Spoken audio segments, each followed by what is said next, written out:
जय हिंद। आज के इस क्लास में हम एस्ट्रोनॉमी के भाग 2 के बारे में बताएंगे। तो चलिए क्लास को प्रारंभ करते हैं। तो इसमें सबसे पहले हम उपग्रह के बारे में जानते हैं। तो उपग्रह कहते किसे हैं? उपग्रह कुछ ऐसे आकाशीय पिंड होते हैं जो अपने ग्रहों की परिक्रमा करने के साथ साथ सूर्य की भी परिक्रमा करते हैं। क्या करते हैं? अपने ग्रहों की परिक्रमा करते हैं। जैसे 8 ग्रह हैं, इन ग्रहों की परिक्रमा ऐसे करते हैं, इनके साथ साथ सूर्य की भी परिक्रमा करते हैं। क्योंकि सूर्य जो है, ग्रह जो है वो सूर्य की परिक्रमा करते हैं और उपग्रह जो है अपने ग्रह की परिक्रमा करते हैं। तो ग्रह जैसे ज्यों ज्यों आगे बढ़ता है त्यों त्यों उपग्रह भी ऐसे अपनी परिक्रमा करते हुए आगे बढ़ता है। तो ग्रहों की परिक्रमा करने के साथ साथ सूर्य की भी परिक्रमा करते हैं, ऐसे आकाशीय पिंड को उपग्रह कहा जाता है। ओके, हमारे सौरमंडल में 8 ग्रह हैं और कुछ ग्रहों के पास अपना उपग्रह है और कुछ ग्रहों के पास अपना उपग्रह नहीं है। इसमें से जैसे बुध और शुक्र के पास अपना कोई उपग्रह नहीं है। हमारे पृथ्वी के पास अपना एकमात्र प्राकृतिक उपग्रह है चंद्रमा। ओके, हमारे अपनी पृथ्वी के पास कौन सा उपग्रह है? चंद्रमा है। चंद्रमा पृथ्वी की परिक्रमा करता है और लगभग 28 दिन में पूरा कर लेता है। और हमारी पृथ्वी जो है कि सूर्य की परिक्रमा करता है ऐसे एंटी क्लॉकवाइज। ये हमारी पृथ्वी है, ऐसे सूर्य की परिक्रमा कर रहा है एंटी क्लॉकवाइज। तो हमारा चंद्रमा जो है इस पृथ्वी की परिक्रमा करते हुए आगे बढ़ते रहता है ऐसे। तो आप इसके बारे में जान गए। अब अगला जैसे है सबसे अधिक उपग्रहों वाला जो ग्रह है वह बृहस्पति है। इसके पास 69 उपग्रह है और इसका जो सबसे बड़ा उपग्रह है, उन 69 उपग्रहों में से जो सबसे बड़ा उपग्रह है उसका नाम ज्ञानीमीड है। क्या है उसका नाम? ज्ञानीमीड है। और शनि ग्रह के पास जो उपग्रह हैं उनकी संख्या 62 है और उनमें से जो सबसे बड़ा उपग्रह है उसका नाम टाइटन है। उसका नाम क्या है? टाइटन है। उसके बाद है अरुण और वरुण। तो उपग्रह के बारे में आप जान गए। अगला है क्षुद्र ग्रह। क्षुद्र ग्रह किसे कहते हैं? तो हमारे जो है मंगल और बृहस्पति ग्रह के कक्षाओं के बीच क्या है? मंगल और बृहस्पति ग्रह के कक्षाओं के बीच कुछ छोटे छोटे आकाशीय पिंड पाए जाते हैं जो सूर्य की परिक्रमा करते रहते हैं। ओके, जैसे हमारा मंगल ग्रह है और बृहस्पति है। इन मंगल और बृहस्पति ग्रह के बीच में जो ये छोटे छोटे आकाशीय पिंड है ये सूर्य की परिक्रमा करते हैं। इन आकाशीय पिंडों को क्षुद्र ग्रह या इंग्लिश में एस्टेरॉइड्स कहते हैं। ओके, ये क्या कहते हैं? क्षुद्र ग्रह या एस्टेरॉइड कहते हैं। ये ऐसे जो है कि सूर्य की परिक्रमा करते हैं। खगोल वैज्ञानिकों का अनुमान है कि आज से जब करोड़ों साल पहले बिग बैंग हुआ था यानी महाविस्फोट हुआ था, तो महाविस्फोट में ये ग्रहों के टुकड़े हैं। कौन? ये जो क्षुद्र ग्रह हैं ये ग्रहों के टुकड़े हैं और एक विस्फोट के समय में ये बिखर गए थे। जब गैलेक्सी का निर्माण हुआ तो ये जो है कि धीरे धीरे सूर्य का चक्कर लगाने लगे। कभी कभी क्या होता है कि क्षुद्र ग्रह जो है कि अपने कक्षाओं से विचलित होकर के ऐसे ही स्पेस में यानी अंतरिक्ष में घूमने लगते हैं, यानी अंतरिक्ष में बहुत तेजी से बढ़ने लगते हैं। और ऐसे जो क्षुद्र ग्रह होते हैं जो अपने कक्षाओं से बिछड़ करके अंतरिक्ष में तेजी से भागने लगते हैं, इनसे जो है कि ग्रहों के लिए खतरा उत्पन्न हो जाता है। क्या होता है? खतरा उत्पन्न होता है। कभी कभी ये जाकर के जिस ग्रहों पर जीवन है उन ग्रहों से टकराने के भी खतरा रहता है। ऐसे ही खतरा आज से 6.5 करोड़ वर्ष पूर्व हमारे पृथ्वी से एक क्षुद्र ग्रह आकर के टकराया था। क्या हुआ था? क्षुद्र ग्रह टकराया था। उस समय धरती पर जो है कि इंसानों का जन्म भी नहीं हुआ था। आज से कितना? 6.5 करोड़ वर्ष पूर्व इस धरती पर इंसानों का जन्म भी नहीं हुआ था। उस समय जो है कि एक इजिप्टा नामक क्षुद्र ग्रह आकर के पृथ्वी से टकरा गया था। उस समय धरती पर जो है कि डायनासोर का साम्राज्य था। क्या था? पूरा का पूरा डायनासोर का साम्राज्य था। इस धरती पर बड़ी विशाल विशाल काय जो है कि डायनासोर पाए जाते थे। कुछ डायनासोर उड़ने वाले थे तथा कुछ डायनासोर धरती पर रेंगने वाले थे। तो जब वो एस्टेरॉयड्स क्षुद्र ग्रह आके धरती से टकराया तो वह 70,000 किलोमीटर प्रति घंटा के रफ्तार से आकर के टकराया था और उसका जो चौड़ाई था लगभग 10 किलोमीटर का था। कितना था? 10 किलोमीटर का था। जब वह धरती से टकराया तो धरती पर विशाल भूकंप आ गया, महाकाय भूकंप आ गया और तूफान आ गया था। विशाल जो है कि धूलकण का एक तूफान आ गया था और विस्फोट इतना भयंकर था कि जो धरती पर कण थे, पत्थर और कण के टुकड़े थे, वह आसमान में गेंद की तरह उछल गए थे। क्या हुआ था? आसमान में गेंद की तरह उछल गया था। और जब वही पत्थर और कण जब वापस धरती पर आए तो डायनासोर को बुलेट के स्पीड से लगा था। क्या लगा था? बुलेट के स्पीड से डायनासोर को लगा और डायनासोर का अंत हो गया। उसी समय से वैज्ञानिकों का अनुमान है कि डायनासोर का अंत हो गया। और वो जो क्षुद्र ग्रह टकराया था आकर धरती पर, वह उत्तरी अमेरिका में मैक्सिको के खाड़ी के पास टकराया था। क्या हुआ था? मैक्सिको के खाड़ी के पास टकराया था। तो आई होप कि आप समझ गए होंगे कि क्षुद्र ग्रह किसे कहते हैं, जो मंगल और बृहस्पति ग्रह के कक्षाओं के बीच में है और सूर्य का चक्कर लगाते रहते हैं। ओके, अब है उल्कापिंड। उल्कापिंड किसे कहते हैं? तो धूल कण गैस के से निर्मित जो है, क्या है? धूल कण गैस से निर्मित छोटे छोटे आकाशीय पिंड इस अंतरिक्ष में घूमते रहते हैं। क्या करते हैं? इस अंतरिक्ष में घूमते रहते हैं। जो वायुमंडल में या इस अंतरिक्ष में जो धूल कण, बर्फ, गैस इत्यादि के वो बने होते हैं और अंतरिक्ष में घूमते रहते हैं। कभी कभी क्या होता है कि ये आकाशीय पिंड जो है कि घूमते घूमते पृथ्वी के वातावरण में प्रवेश कर जाता है। क्या करता है? पृथ्वी के वातावरण में प्रवेश कर जाता है। जैसे हमारा पृथ्वी है और पृथ्वी का वातावरण क्या है? सैकड़ों किलोमीटर तक पृथ्वी का वायुमंडल है। पृथ्वी का क्या है? वायुमंडल है सैकड़ों किलोमीटर तक, ये पृथ्वी का वायुमंडल है। ये क्या करता है कि जब हमारी पृथ्वी घूमती है तो पृथ्वी का जो वायुमंडल है पृथ्वी के साथ साथ घूमता है। ओके, क्या करता है? साथ साथ घूमता है। तो मान लीजिए कि इधर से कोई उल्कापिंड आया और पृथ्वी के वातावरण में प्रवेश कर गया। तो जब उल्कापिंड पृथ्वी के वातावरण में प्रवेश करते हैं तो घर्षण के कारण इस उल्कापिंड में क्या होता है? आग लग जाता है। क्या होता है? आग लग जाता है।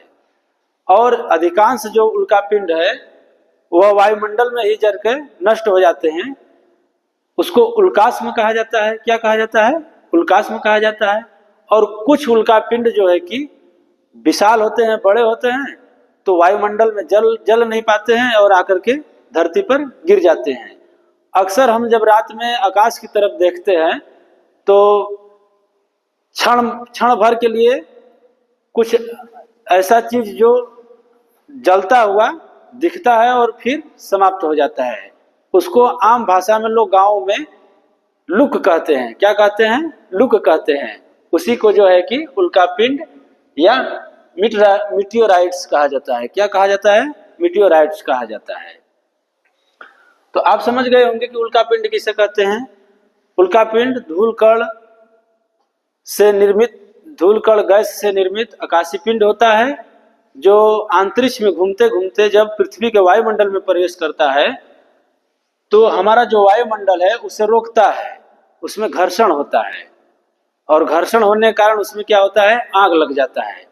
क्योंकि हमारी पृथ्वी के रफ्तार से ये वायुमंडल भी घूम रहा है और इधर से कोई चीज है जो आकर के एकाएक घूमेगा तो उसे भी पृथ्वी उसे घुमाना चाहेगा, तो उसमें क्या होता है? ये अपने रफ्तार से इधर आ रहा है और हमारा वायुमंडल अपने रफ्तार से घूम रहा है, तो उसमें क्या होता है? घर्षण होने लगता है, इस कारण से आग लग जाता है। तो आई होप आप इसे समझ गए होंगे, उल्कापिंड। अगला है पुच्छल तारा। क्या है? पुच्छल तारा, जिसे इंग्लिश में कॉमेट कहते हैं। क्या कहते हैं? कामेट कहते हैं। पुच्छल तारा जो है ये चट्टानों, धूल कण, गैस, बर्फ इत्यादि के बने आकाशीय पिंड होते हैं। क्या होते हैं? चट्टाने, धूल कण, गैस, बर्फ इत्यादि के बने आकाशीय पिंड होते हैं जो घूमते रहते हैं। कहाँ रहते हैं? जो घूमते रहते हैं। कभी कभी ये जो है कि अपने कक्षा से निकल करके जब सूर्य के पास से घूमते घूमते सूर्य के पास आ जाते हैं। क्या होता है कि जैसे हमारा सूर्य है, ये हमारा सूर्य है, जब ये पुच्छल तारे घूमते घूमते जब सूर्य के नजदीक आ जाते हैं तो वो धूल कण, गैस, बर्फ के बने होते हैं। तो सूर्य के गर्मी के कारण, सूर्य के ताप के कारण गैस और बर्फ उनका जो है कि वाष्प हो जाता है। क्या होता है?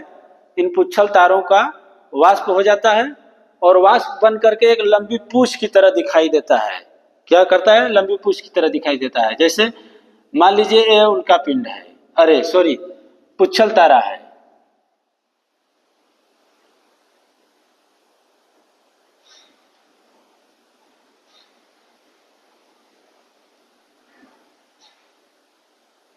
ये पुच्छल तारा है। जब ये घूमते घूमते सूर्य के पास आते हैं तो पुच्छल तारे चट्टाने, धूल कण, गैस, बर्फ के बने होते हैं और सूर्य के तापकरण के कारण इनका जो है कि गैस और बर्फ जो है कि वाष्प हो जाता है और वाष्प बन करके एक लंबी पूंछ की तरह जो है कि दिखाई देने लगता है। अब सूर्य के ग्रेविटेशनल फोर्स के कारण, गुरुत्वाकर्षण बल के कारण, जो पुच्छल तारा का सिर होता है वह सूर्य की तरफ होता है और जो उसका टेल होता है, पूंछ होता है, वह बाहर की तरफ होता है। जैसे यहाँ पर देख सकते हैं, इस पुच्छल तारा का जो सिर है वह सूर्य की तरफ है और उसका पूंछ जो है वह बाहर की तरफ है। तो कभी कभी शाम को जब सूर्यास्त होता है तो, हालांकि यह घटना लगभग सैकड़ों वर्ष पर दिखाई कभी कदार देता है, तो शाम को समय वह पुच्छल तारा सूर्य की तरफ ऐसे दिखाई देता है। तो आप समझ गए होंगे कि पुच्छल तारा किसे कहते हैं। अगला है कुइपर मेखला या कुइपर बेल्ट। कुइपर मेखला या कुइपर बेल्ट। तो कुइपर मेखला किसे कहते हैं? तो जो है कि नेपच्यून के पार तथा सौरमंडल के आखिरी में एक तस्तरी के आकार का विशाल पट्टी है। क्या है? तस्तरी के आकार का विशाल पट्टी है और उसमें जो है कि करोड़ों आकाशीय पिंड पाए जाते हैं। करोड़ों आकाशीय पिंड, तारे इत्यादि पाए जाते हैं और वैज्ञानिकों का अनुमान है कि इसी कुइपर मेखला में ग्रहों के समान कई सारे आकाशीय पिंड हो सकते हैं। हालांकि नेपच्यून के पार अभी तक वैज्ञानिक अच्छी तरह से इस ब्रह्मांड में देख नहीं पाए हैं। हबल दूरबीन द्वारा जो है कि देख तो सके हैं वैज्ञानिक, लेकिन अच्छी तरह से नेपच्यून के पार देख नहीं पाए हैं। तो वैज्ञानिकों का अनुमान है कि इस कुइपर मेखला में जो है कि ग्रहों के समान कई सारे आकाशीय पिंड हो सकते हैं और जो हमारा पुच्छल तारा है उसी कुइपर मेखला से ही निकल करके सूर्य की तरफ बढ़ने लगता है, आता है। क्या है? जो पुच्छल तारा है, कामेट है, वह कुइपर मेखला या कुइपर बेल्ट से निकल करके ये सब आते हैं जो धूल कण, गैस, बर्फ के बने होते हैं। तो आप इसे समझ गए। अगला है ब्रह्मांड की उत्पत्ति, बिग बैंग थ्योरी। तो ये जो ब्रह्मांड की उत्पत्ति है यह 13.7 अरब वर्ष पूर्व, क्या है, 13.7 अरब वर्ष पूर्व जो है कि हमारा ब्रह्मांड, पूरा का पूरा हमारा ब्रह्मांड जो है एक गोले के रूप में स्थित था। क्या था? एक गोले के रूप में स्थित था। अत्यधिक तापक्रम और सघनता के कारण उसमें अचानक विस्फोट होता है। उसी को बिग बैंग थ्योरी कहा जाता है या महाविस्फोट कहा जाता है। महाविस्फोट के बाद हमारा ब्रह्मांड तेजी से फैलने लगा। क्या हुआ? तेजी से फैलने लगा और वैज्ञानिकों ने बताया है, खगोल वैज्ञानिकों ने, कि वह फैलाव जो है कि आज भी जारी है। तो आप सोच सकते हैं कि 13 अरब साल पहले जो ब्रह्मांड, जो विस्फोट हुआ था, उसका फैलाव आज भी जारी है। जैसे हम अपने जीवन में कहते हैं कि महीना दो महीना, साल 2-4 साल एक नॉर्मल बात होती है, तो इस ब्रह्मांड में 13 अरब साल कोई बड़ी बात नहीं है, वो भी एक नॉर्मल ही है। तो आप इसे समझ सकते हैं कि ब्रह्मांड की उत्पत्ति या बिग बैंग थ्योरी क्या है। उसके बाद अगला है निहारिका, या इसको इंग्लिश में नेबुला कहते हैं। क्या कहते हैं? नेबुला। तो महाविस्फोट के बाद जो बिग बैंग हुआ था, महाविस्फोट के बाद करोड़ों साल बाद, महाविस्फोट के करोड़ों साल बाद हमारे आकाशगंगाओं का निर्माण और तारों का निर्माण होना शुरू हो गया था। क्या हो गया था? तारों तथा आकाशगंगाओं का निर्माण होना शुरू हो गया था। तो वास्तव में जो आकाशगंगा और तारों का निर्माण हुआ था, वह हाइड्रोजन और हीलियम गैस, धूलकण इत्यादि के विशाल बादलों के इकट्ठा होने से हुआ था। क्या हुआ था? इनके विशाल बादलों के इकट्ठा होने से हुआ था। उन्हीं विशाल बादलों को, यानी हाइड्रोजन और हीलियम गैस का वो जो विशाल बादल था, उन्हीं के इकट्ठा होने से आकाशगंगा और तारों का निर्माण हुआ। तो उन्हीं तारों और आकाशगंगाओं का निर्माण करने वाला जो विशाल बादल होता है, उन्हीं को नेबुला या निहारिका कहते हैं। क्या कहते हैं? नेबुला और निहारिका कहते हैं। जब महाविस्फोट हुआ तो उसमें जो हाइड्रोजन और हीलियम गैस था, धूल कण था, वह धीरे धीरे इकट्ठा होना शुरू हुआ और इकट्ठा होकर के आकाशगंगा बना। आकाशगंगा में तारे बने, ग्रह बने, उपग्रह बने, ऐसे ही जो है कि धीरे धीरे बनना शुरू हो गया। आप समझ सकते हैं कि धूल कण की जो मैं नाम ले रहा हूं, वो पहाड़ों से भी विशालकाय वह कण हो सकता है। क्या होता है? पहाड़ों से भी विशालकाय धूल कण हो सकता है। तो आप इसे समझ सकते हैं कि निहारिका किसे कहते हैं। अगला है कृष्ण विवर या ब्लैक होल। तो ब्लैक होल एक ऐसा आकाशीय पिंड होता है जिसका बहुत अधिक भार एवं द्रव्यमान एक सीमित स्थान पर एकत्र रहता है। क्या रहता है? एक सीमित स्थान पर एकत्र रहता है। अत्यधिक भार एवं द्रव्यमान के कारण इसमें जो है कि अत्यधिक घनत्व के कारण इसका जो है ग्रेविटेशनल फोर्स, गुरुत्वाकर्षण बल बहुत अत्यधिक होता है। इस कारण से ब्लैक होल के पास से जो भी कुछ गुजरता है वह उसको अपने तरफ आकर्षित कर लेता है, अपने में उसको समाहित कर लेता है। यहाँ तक कि प्रकाश भी जो गुजरता है, जैसे तारों से निकलने वाला जो प्रकाश है, वो प्रकाश भी अगर जो है कि ब्लैक होल के पास से गुजरता है तो उसे ऑब्जर्व कर लेता है। क्या कर लेता है? उसे ऑब्जर्व कर लेता है। यानी कि वो प्रकाश को भी अपने ऊपर से जाने नहीं देता है।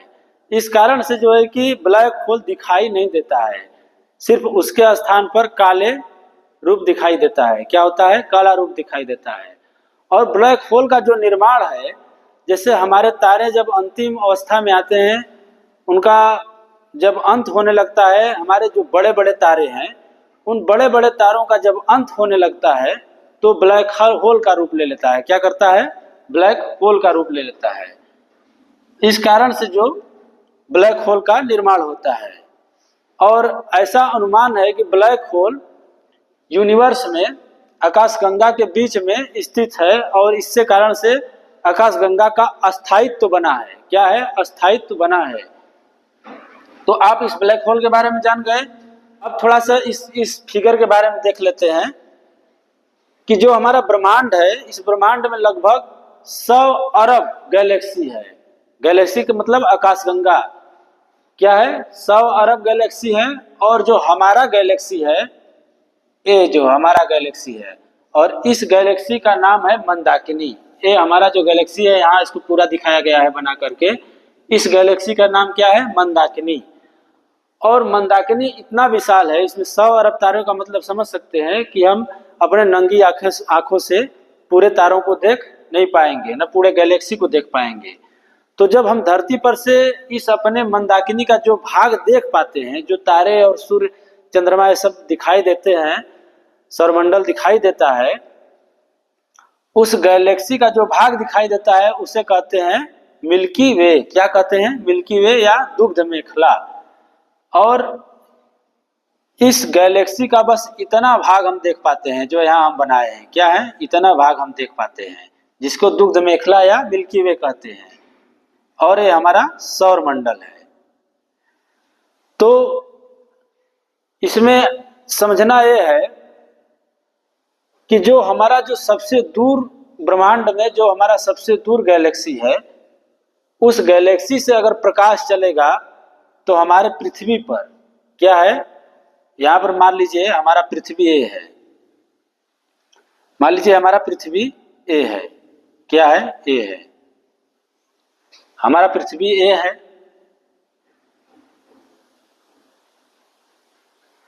तो सबसे दूर जो गैलेक्सी है, जो मंदाकिनी है, यहां से अगर प्रकाश चलेगा तो हमारे पृथ्वी पर आने में कितना समय लगेगा, हमारे पृथ्वी पर आने में उसे 1000 करोड़ वर्ष लगेगा। क्या लगेगा, 1000 करोड़ वर्ष, 1000 करोड़ वर्ष लगेगा। अब सोचिए कि कितना लंबा समय हो गया कि सबसे दूर जो गैलेक्सी है वहां से अगर किसी तारे का प्रकाश चलता है तो हमारे पृथ्वी पर आने में उसे 1000 करोड़ वर्ष लगेगा। क्या लगेगा, 1000 करोड़ वर्ष लगेगा। और जो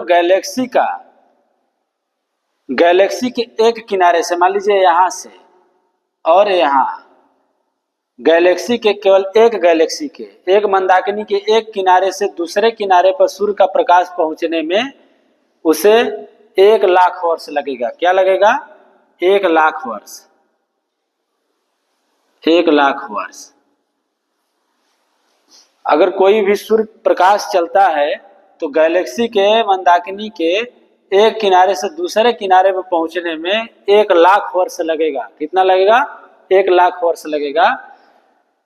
जबकि जो प्रकाश की गति होती है वह 3,00,000 किलोमीटर प्रति सेकंड होती है। कितना होता है, 3,00,000 किलोमीटर प्रति सेकंड होता है। और 3,00,000 किलोमीटर प्रति सेकंड के रफ्तार से अगर कोई प्रकाश चल रहा है और केवल गैलेक्सी के एक किनारे से दूसरे किनारे पर पहुंचने में उसे 1,00,000 वर्ष लगेगा। तो आप सोच सकते हैं कि इस ब्रह्मांड में कुछ भी नॉर्मल नहीं होता है।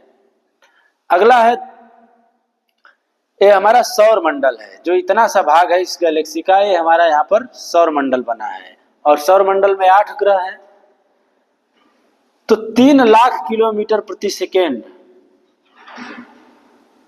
3,00,000 किलोमीटर प्रति सेकेंड के रफ्तार से प्रकाश चलता है तो हमारे सौर मंडल को पार करने में केवल 24 घंटे का समय लगता है। कितना लगता है, 24 घंटे का समय लगता है।